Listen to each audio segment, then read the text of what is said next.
nouvelle vidéo. On est actuellement dans la chambre, donc ça s'annonce boulot. La dernière vidéo que j'ai faite, c'est la vidéo sur les codes couleurs. Aujourd'hui, on se retrouve pour la vidéo sur les erreurs à ne pas faire en passe.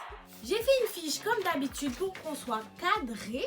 La première erreur à ne pas faire, c'est ne pas faire assez de QCM. Les QCM, ce sont des entraînements. Ça nous permet de voir ce que les professeurs attendent de nous. Donc, ne pas s'entraîner assez, par exemple, pour les mathématiques, c'est une mauvaise idée. Car lorsqu'on s'entraîne au QCM, on a des automatismes qui viennent tout seuls.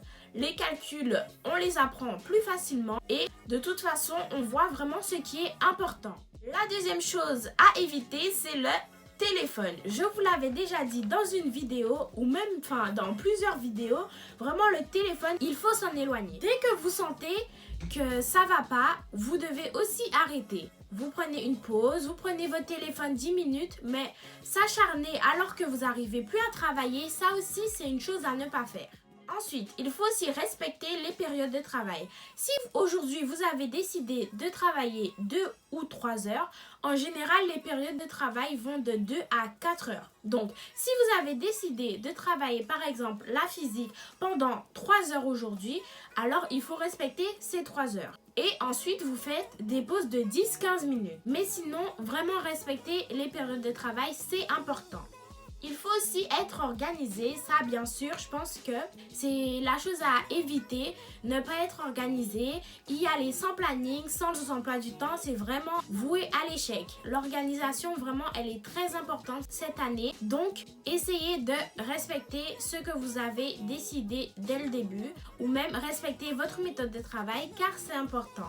Ensuite, il faut éviter de vouloir rester au même endroit pour travailler. C'est-à-dire qu'il faut éviter de ne pas changer d'espace de travail. Si vous sentez qu'à la maison, ça ne va plus ni moins, allez à la bibliothèque, allez dans le salon si vous travaillez par exemple dans votre chambre, mais changez d'espace. Moi malheureusement, j'ai décidé d'aller à la bibliothèque au milieu du premier semestre et je pense que si je l'avais fait un petit peu plus tôt, ce serait meilleur pour mes résultats. J'espère que vous allez prendre en compte les conseils et les erreurs à éviter que je vais vous donner aujourd'hui. Ensuite, il faut éviter de sortir tout le temps. Cette année, vraiment, c'est une année de concentration. Sortir 1 ou 2 fois par semaine, c'est vraiment la chose à ne pas faire. Il faut rester concentré. Moi, franchement, je préférais dormir au lieu de sortir.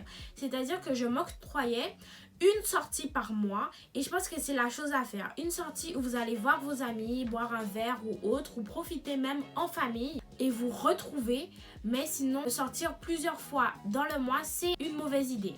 Ensuite, il faut éviter de procrastiner. C'est la chose que maintenant on aime faire. Procrastiner signifie à remettre les choses au lendemain. Par exemple, aujourd'hui vous avez dit je vais apprendre mon cours d'anatomie et comme vous n'allez pas avoir forcément le temps, vous allez dire ah oui bon ben je le fais demain, après-demain. Non. Il faut être organisé, il faut savoir gérer son temps. Si aujourd'hui vous avez dit je vais faire l'anatomie, il faut faire l'anatomie, ok? Ensuite, il ne faut vraiment pas délaisser des matières. Toutes les matières sont à voir et à apprendre de la même façon. Certes, il y a des matières qui comptent plus pour la filière médecine ou la filière dentaire, mais il ne faut vraiment pas sacrifier des matières. Si vous n'aimez pas cette matière, essayez de faire les hypocrites comme j'ai fait avec la physique et bosser cette matière. Franchement, il faut que dans votre tête, vous aimiez toutes les matières. Sinon, vous n'allez pas avoir du plaisir à apprendre et ça, c'est mauvais. La dernière chose que je vous conseille, c'est d'éviter de perdre votre motivation, d'éviter de perdre votre but et toujours savoir pourquoi vous le faites. Vous n'allez pas prendre 10 heures de travail et 10 heures d'acharnement pour rien du tout. Aujourd'hui, vous êtes en passe et c'est parce que vous avez décidé, vous voulez être pédiatre, chirurgien, orthodontiste, mais essayez de voir votre but et sinon, voilà, tout ira bien. Restez motivé, c'est important.